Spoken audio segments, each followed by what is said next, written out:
몇 년 전 나는 서울 외곽의 작은 마을에 있는 오래된 집을 임대했다. 그 집은 나무들이 울창하게 자라있는 언덕 위에 위치해 있었고 사람들은 그 집을 유령의 저택이라고 부르며 쉽게 접근하지 않았다. 나는 그저 싸고 조용한 집을 찾고 있었기에 별다른 신경을 쓰지 않았다.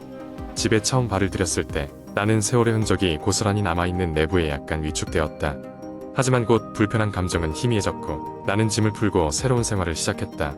낮 동안은 괜찮았다. 따뜻한 햇살이 내가 사는 작은 방을 밝혀주었고 창밖으로 보이는 풍경은 평화로웠다. 하지만 밤이 되면 이야기는 달라졌다. 이상한 소리가 밤마다 들려왔다. 처음에는 바람 소리일 거라 생각했다. 그러나 소리는 점점 더 명확해졌다. 마치 누군가가 천천히 바닥을 걷고 있는 듯한 발소리였다. 나는 혼자 사는 것이었기에 처음에는 겁에 질렸다. 하지만 점점 적응하게 되었고 그 소리를 무시하려고 노력했다. 하룻밤 나는 이상한 꿈을 꾸었다. 꿈속에서 나는 내가 자고 있는 방에 있었다. 그러나 방은 무언가 다른 느낌이었다. 차가운 공기와 함께 방 안의 배경이 뿌옇게 변하더니 바닥에서부터 하얀 연기가 피어올랐다. 꿈속에서 나는 그 연기 속에서 무언가가 걸어 나오는 것을 보았다. 그것은 희미한 형체였고 그리 멀지 않아 그것이 한복을 입은 여자의 형상임을 알 수 있었다. 그녀는 창백한 얼굴에 비어있는 눈을 하고 있었고 그녀의 입술은 부자연스럽게 미소를 짓고 있었다. 나는 그 자리에 얼어붙은 채로 꼼짝할 수 없었다. 그녀는 나를 향해 손을 뻗어 다가왔고 마침내 그녀의 손이 내 얼굴에 닿으려는 순간 나는 깨어났다. 현실로 돌아왔지만 심장은 미친 듯이 뛰고 있었다. 다음 날 나는 꿈 이야기를 들려줄 만한 사람을 찾기 위해 마을의 작은 카페를 방문했다. 카페 주인 아주머니는 친절하게도 내 이야기를 들어주었다. 나는 그 꿈에 대해 설명하면서 혹시 그 집에 대한 이야기를 알고 있냐고 물었다. 아주머니는 주위에 아무도 없는 것을 확인한 후 조용히 입을 열었다. 그 집 말이야, 예전에 부잣집이었는데 주인의 딸이 불행하게도 병으로 세상을 떠났다고 해. 그 후로 그 집에서는 가끔 이상한 일을 겪었다는 사람들이 많았지. 특히 여자아이의 모습이 자주 목격되었대. 나는 그녀의 말을 듣고 아연실색했다. 너무나도 사실 같은 꿈이었기에 무심코 다시 밤이 오는 것이 두려워졌다. 하지만 며칠이 지나도 큰일은 일어나지 않았다. 나는 그 꿈이 일시적인 것이고 집에 대해 조금 더 알면 괜찮아질 것이라며 스스로를 위로했다. 그러나 그 꿈은 끝이 아니었다. 그날 이후로 이상한 일들은 더욱 빈번해졌다. 주방에 불이 혼자 켜지거나 책들이 떨어지는 등 설명할 수 없는 일들이 이어졌다. 그리고 그녀의 발걸음 소리는 더욱 가까워졌다. 나는 더 이상 참을 수 없었다.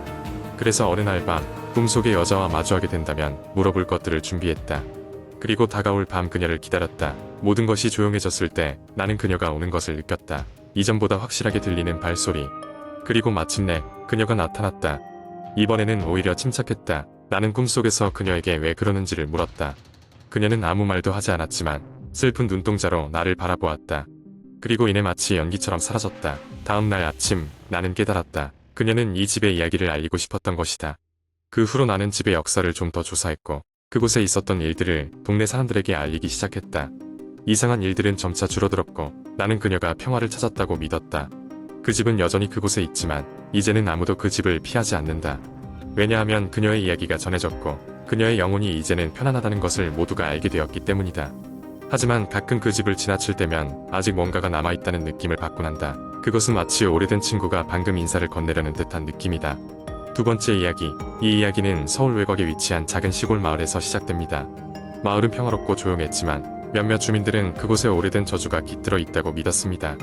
특히 마을 외곽 끝자락에 자리 잡은 낡은 저택은 오랫동안 문을 닫은 채로 버려져 있었고 사람들은 그곳을 귀신이 나오는 집이라고 수군거렸습니다. 이 저택에 얽힌 소문은 끔찍했습니다. 1940년대에 이 저택에서 살던 가족이 어느 날 흔적도 없이 사라졌다는 이야기가 있었습니다. 그 후로 그 집에 들어간 사람들은 이상한 일들을 경험했고 어떤 이는 그 집에 들어갔다가 며칠 동안 실종되었다가 돌아왔다고 했습니다. 그 집에서 나왔다고 할 때는 이미 정신이 온전치 않았다고 합니다. 이런 이야기에 흥미를 가진 대학생 4명이 있었습니다.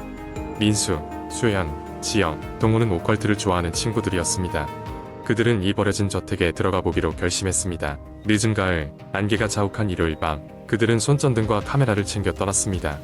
저택에 도착했을 때 그들은 처음으로 확신이 흔들렸습니다. 유령 이야기는 대개 허풍이라고 생각했지만 저택의 외관은 기묘했습니다. 철제 대문은 삐걱거리며 열렸고 마당에는 잡초가 무성했습니다. 집의 창문은 대부분 깨져 있었고 집안에서는 무거운 정적이 흘렀습니다. 그들은 두려움을 이겨내고 집 안으로 들어갔습니다. 오래된 나무 바닥은 걸을 때마다 삐걱거렸습니다. 거실에는 먼지가 가득했고 벽에는 오래된 가족 사진이 걸려 있었습니다. 이상하게도 사진 속 인물들은 모두 웃고 있었지만 어디를 보고 있는지 알 수 없는 시선을 하고 있었습니다. 수연은 그 사진들을 자세히 보다가 한 인물이 서서히 고개를 돌리고 있는 것 같다고 말했습니다. 그 말에 모두가 긴장했죠. 하지만 사진은 여전히 고정된 채였습니다. 그 순간 갑작스럽게 열리는 창문 소리에 모두 비명을 질렀고 창밖에 나뭇가지가 창틀에 부딪히고 있었습니다. 그들은 마음을 진정시키고 2층으로 올라갔습니다. 2층 복도 끝에는 커다란 문이 있었습니다. 무언가에 끌린 듯한 느낌을 받은 민수가 그 문을 열었을 때 그들은 싱싱 차가운 공기가 뺨을 때리는 것을 느꼈습니다. 방 안에는 낡은 침대와 흔들 의자 하나가 놓여 있었습니다. 그리고 침대 옆 탁자에는 낡은 일기가 있었습니다. 민수가 일기를 읽기 시작하면서 방 안의 공기가 변하는 듯했습니다. 일기에는 저택에 살던 가족의 이야기가 적혀 있었고 그들의 마지막 날까지 기록되어 있었습니다. 일기의 마지막 페이지에 우리를 찾지 말아요. 여기서 영원히 떠나지 못할 것입니다. 라는 문장이 새겨져 있었습니다. 그 순간 방구석에 그림자가 서서히 일어나더니 가족 사진 속 인물들과 닮은 형체가 나타났습니다. 그들은 천천히 친구들 쪽으로 다가왔고 방의 기운은 차갑게 얼어붙었습니다. 이내 친구들은 비명을 지르며 방을 뛰쳐나왔고 계단을 굴러 내려가듯이 내려왔습니다. 다행히도 그들은 무사히 저택을 빠져나왔지만 이후로 그 경험에 대해 이야기를 나누는 것이 금지된 듯한 암묵적인 동의가 있었습니다. 그들은 그 집을 다시는 찾지 않았고 이후로도 그 마을의 저택은 비밀스러움과 공포로 남아 있었습니다. 하지만 어느 날 SNS에 그때 찍었던 사진 한 장이 올라왔습니다. 모두가 빠져나오는 급박한 상황 속에서 찍힌 이 사진에는 친구들 뒤로 희미한 얼굴들이 담겨 있었습니다. 그 얼굴들은 그들을 부르고 있는 것 같았습니다.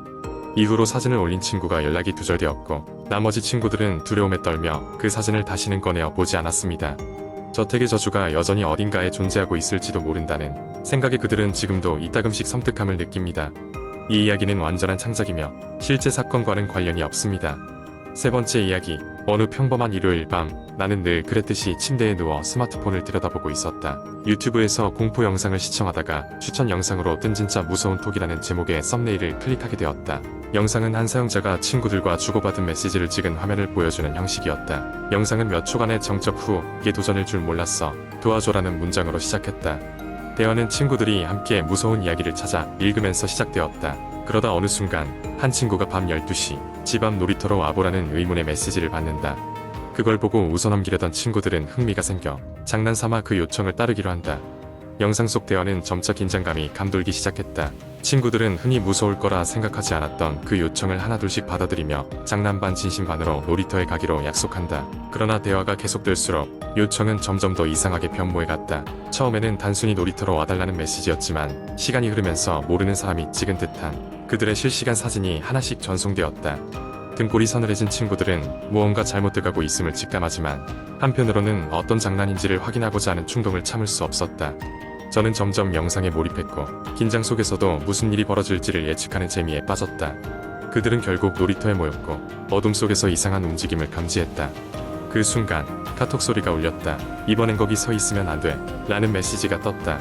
친구들은 서로의 얼굴을 살피며 주변을 둘러보았지만 아무도 없었다. 급기야 그들 중 한 명의 스마트폰 화면에 자신들이 지금 서 있는 자리에서 찍힌 사진이 전송되었다. 공포에 질린 친구들은 서둘러 그 자리를 벗어나기로 했다.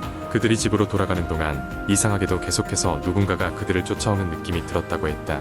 그날 이후 영상 속의 그 친구들은 도무지 알 수 없는 번호로부터 지속적으로 문자 메시지를 받았다고 한다. 내용은 언제나 그들이 하고 있는 행동을 정확히 묘사한 문장으로 구성되었다. 예컨대 지금 소파에 앉아있겠네 라거나 오늘 밤 꿈속에서 보자 같은 메시지였다. 어느 날은 심지어 그들이 생각조차 하지 않았던 비밀스러운 기억들까지 들추어내며 내가 8살 때 했던 일은 잊지 않는다 는 메시지가 오기도 했다. 결국 그 친구들 중 몇몇은 경찰에 신고까지 했지만 발신번호는 추적할 수 없었고 범인은 잡히지 않았다. 친구들은 점점 서로에 대한 불신과 공포에 휩싸였으며 갈수록 정신적으로 피폐해져 갔다. 그들은 서로 차단하기 시작했고 어느 순간 연락이 두절되었다. 그로부터 몇 달이 지난 후 영상은 그들의 현황을 설명하며 끝을 맺었다. 놀랍게도 실제로 그 중 한 명은 정신병원에 입원하게 되었고 다른 이들은 연락처를 바꾸고 새로운 삶을 시작하려 했었지만 살던 고향을 떠나지 않으면 그 누군가가 그들을 계속해서 지켜보는 것만 같다고 느꼈다고 했다. 영상의 끝부분에는 그동안 나왔던 메시지의 일부 스크린샷이 반복 재생되다가 갑자기 화면이 검게 변하면서 조심해. 지금 이걸 보고 있을지도 몰라라는 문장이 섬뜩하게 떠올라 나를 소름 돋게 만들었다. 그날 밤 나는 이불을 머리끝까지 뒤집어 쓰고 잠에 들었고 계속해서 핸드폰 알림 소리에 잠을 깼다.